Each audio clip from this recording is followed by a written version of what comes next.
नमस्कार। संस्कृत साहित्य चैनल में स्वागत और अभिनंदन। नीति शतक के 15वें और 16वें श्लोक की चर्चा करेंगे। श्लोक इस प्रकार से है। शास्त्रोपस्कृत शब्द सुंदर गिरः शिष्य प्रदेयागमा विख्याता कवयो वसन्ति विषये यस्य प्रभो निर्धना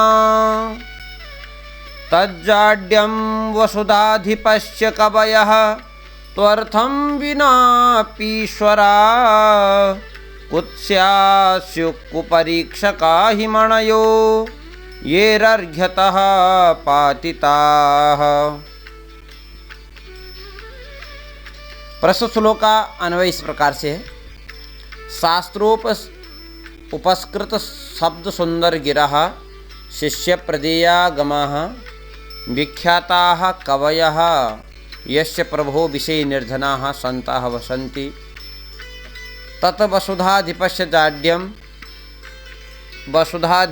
जाड्यं कवयस्तु अर्थं विना अपि ईश्वराः सन्ति यतो हि कुपरीक्षकाः कुत्स्याः स्युः ये मणयः अर्घताः पातिताः। प्रस्तुत श्लोक का भावार्थ इस प्रकार से जाने। कह रहे हैं कि राजा के आश्रय में यदि कोई कवि निर्धन रहता है अथवा वह सम्मान प्राप्त नहीं करता है कवि, तो कवि का कोई दोष नहीं है। उस राजा की निंदा होती है जिस राज्य में कवि रहता है। जैसे कह रहे हैं कि रत्नों की परीक्षा के बिना ही यदि कोई रत्नों को जानता नहीं है तो रत्न का अर्थात मणियों का कोई दोष नहीं होता है।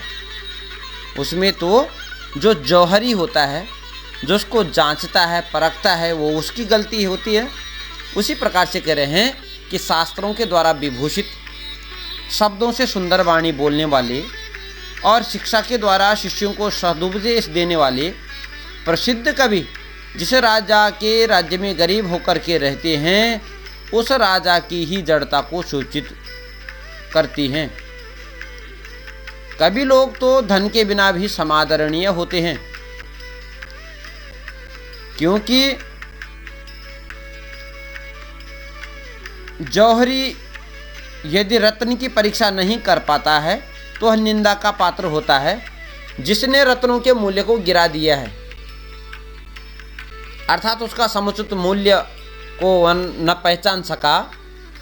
अर्थात कहने का तात्पर्य यह है कि जिस राजा के राज्य में कवियों का आदर नहीं होता है, सम्मान नहीं होता है, उनको उचित स्थान नहीं दिया जाता है, उस राज्य के राजा का दुर्भाग्य होता है, वह निंदनीय राजा होता है। प्रस्तुत श्लोक में छंद देखिए। समवृत छंद है, शार्दूल विक्रीडित छंद है।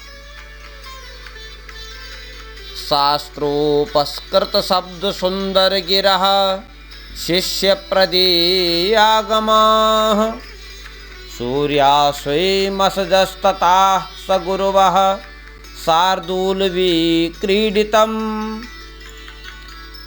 आदि से 12वें अक्षर में यति लगेगी, उसके बाद 7वें अक्षर में अर्थात पादांत में आहत्य यह शार्दूल विक्रीडित छंद 19 अक्षरों का होता है। अगला श्लोक देखिए। हर्तुर्याति न गोचरं किमपि शं पुष्णाति यत् सर्वदा अर्थिभ्यः प्रतिपाद्यमानमनिशं प्राप्नोति वृद्धिं परां कल्पान्तेष्वपि न प्रयाति निधनं विद्याख्यमन्तर्धनं येषां तान् प्रतिमानमुज्झत नृपा कस्तैषः स्पर्धते। प्रस्तुत श्लोकान्वय देखिए। यत हर्तुः गोचरम न याति, अर्थात दृष्टिगतम न भवति, सर्वदा किमपि सम न पुष्णाति, अर्थात सम कल्याणम अर्थात किमपि अनिर्वचनीयतां न पुष्णाति, अर्थिभ्यः अनिशं प्रतिपाद्यमानमपि परां वृद्धिं प्राप्नोति, कल्पान्तेषु अपि निधनं न याति, तत् विद्याख्यम अंतर्धनम येषां पुरुषाणां समीपे वर्तते, तान् प्रति हे नृपा मानम उज्झत तैः सह कः स्पर्धेत इति कवेः कथनम। व्याख्या इस प्रकार से देखिए। कह रहे हैं कि विद्यावानों की प्रशंसा करता हुआ कवि कह रहा है कि जो विद्यारूपी धन चोरों को दृष्टिगत नहीं होता है और अवर्णनीय कल्याण परंपरा की पुष्टि करता है, जो दान देता है वह उसके लिए हमेशा बढ़ता रहता है, व्यये कृते वर्धत एव नित्यम, याचकों को सदा दिए जाने पर बढ़ता है, जो विद्या कभी नष्ट नहीं होती है, ऐसी विद्यारूपी गुप्त धन जिसके पास है, उन विद्वानों का सदा सर्वदा सम्मान करना चाहिए। अरे राजाओं, उनके प्रति अभिमान करना छोड़ दो, भला उनकी बराबरी कौन कर सकता है। राजा और विद्वान में महान अंतर है। प्रस्तुत श्लोक में शार्दूल विक्रीडित छंद ही है और इसके प्रत्येक पाद में एकोनविंशति अर्थात 19 अक्षर होते हैं। यति 12वें अक्षर पर और उसके बाद पादांत अर्थात 19वें अक्षर में लगेगी। पुनः श्लोक का एक बार पुनरावृत्ति करेंगे।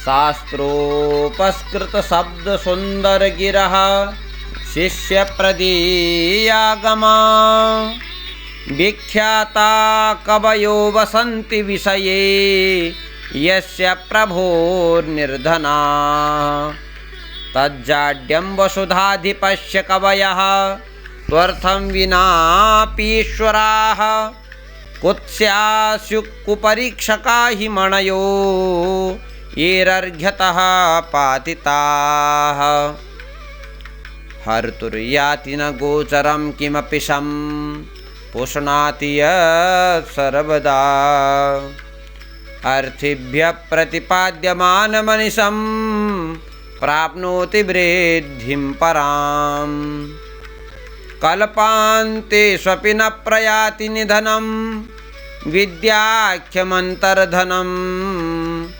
येषां तान् प्रतिमानमुज्झत नृपा कस्तैषः स्पर्धति, येषां तान् प्रतिमानमुज्झत नृपाः कस्तैषः स्पर्धति।